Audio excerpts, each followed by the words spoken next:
Most people, especially in real estate, are always asking, do I need a mentor?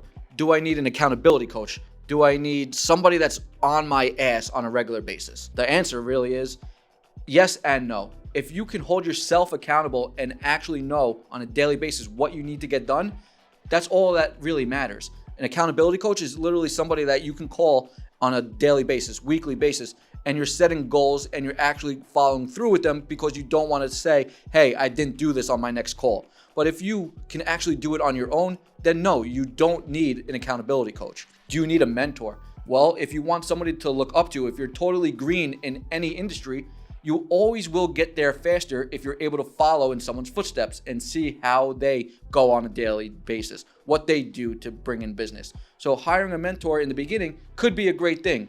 But again, if you have to put in the work, that is the main thing. Put in the work, and regardless, whatever your mentor is, whatever your accountability coach says, whatever your productivity coach says, nothing matters unless you're willing to physically do these tasks.